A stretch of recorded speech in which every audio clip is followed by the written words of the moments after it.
Court ने cabinet की चारधाम यात्रा शुरू करने के निर्णय पर रोक लगा दी है, जिसके बाद मामले में प्रदेश सरकार सुप्रीम कोर्ट में दस्तक देने की तैयारी कर रही है और इसके लिए हाई कोर्ट का लिखित निर्णय उपलब्ध होने का इंतजार किया जा रहा है और इसके अध्ययन के बाद सरकार आगे कदम बढ़ाएगी। आपको बता दें कि कैबिनेट ने कोरोना संक्रमण के कम होते ही मामले को देखते हुए 1 जुलाई से चारधाम यात्रा शुरू करने का निर्णय लिया था।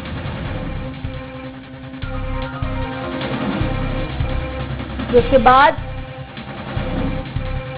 चारधाम यात्रा पर रोक लगा दी गई थी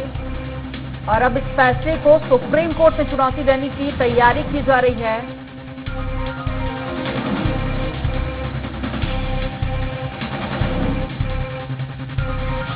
कोरोना के आंकड़े काफी ज्यादा कम हो गए थे, जिसको देखते हुए चारधाम यात्रा शुरू करने का निर्णय लिया गया था। हालांकि बाद में रोक लगा दी गई हाईकोर्ट की तरफ से और अब इस हाईकोर्ट के फैसले को सुप्रीम कोर्ट में चुनौती देने की तैयारी की जा रही है और मांग की जाएगी कि जल्द से जल्द चारधाम यात्रा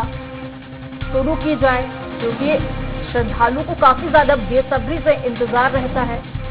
और ये कुछ सीमित समय के लिए ही खोली जाती है चारधाम यात्रा, जिसके बाद फिर कपाट बंद कर दिए जाते हैं।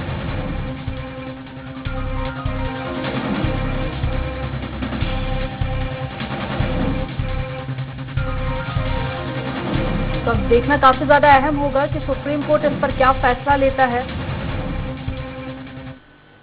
और इसी पर ज्यादा जानकारी के लिए संवाददाता शैली श्रीवास्तव फोन लाइन पर जुड़ गए हैं। शैली, हाईकोर्ट के फैसले को सुप्रीम कोर्ट में चुनौती देने की तैयारी की जा रही है, क्या कुछ ज्यादा जानकारी?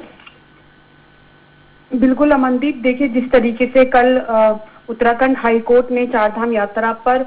रोक लगा दी है और कहीं ना कहीं जो सरकार का फैसला था उस पर कहीं ना कहीं चुनौती साफ तौर पर आ गई है, क्योंकि कैबिनेट ने इस फैसले को पास किया था और लगातार इसको लेकर तैयारियां पहले से चल रही हैं और अब कैबिनेट बैठक में पास होने के बाद इस चारधाम यात्रा 1 जुलाई से शुरू होनी थी, लेकिन जिस तरीके से उत्तराखंड हाईकोर्ट ने तैयारियों को नाकाफी बताते हुए फिलहाल यात्रा पर रोक लगा दी है, तो उसको लेकर जो सरकार है वो कहीं ना कहीं अब सुप्रीम कोर्ट में चुनौती देने जा रही है, क्योंकि लगातार जो शासकीय प्रवक्ता है सुबोध उनियाल, उनका कहना है कि तैयारियां सरकार ने पूरी करी हुई है, साथ ही तीसरी लहर को भी सरकार की पूरी तैयारियां है। अगर जिस तरीके से उत्तराखंड नैनीताल कोर्ट ने जिस तरीके का निर्णय लिया है, तो इसको लेकर कहीं ना कहीं उन्होंने बोला है कि सुप्रीम कोर्ट जा सकती है सरकार और आगे सुप्रीम कोर्ट का दरवाजा इसको लेकर खटखटाया जा सकता है, क्योंकि लगातार चारधाम यात्रा की मांग उठ रही है। जो पर्यटक व्यवसायी हैं वो लगातार इसको लेकर मांग कर रहे हैं और सरकार भी कहीं ना कहीं दबाव में है, क्योंकि 2 साल से यात्रा पूरी तरीके से कोरोना की वजह से प्रभावित है, तो सरकार पर पर्यटक जो व्यवसायी है उनका भी कहीं ना कहीं दबाव है। इसी को देखते हुए सरकार ने तैयारियों के साथ अब इसको 3 जिलों में 1 जुलाई से खोलने का निर्णय लिया था, जिसमें उत्तरकाशी, चमोली, रुद्रप्रयाग शामिल है। इसके बाद जैसा वहां का जिस तरीके से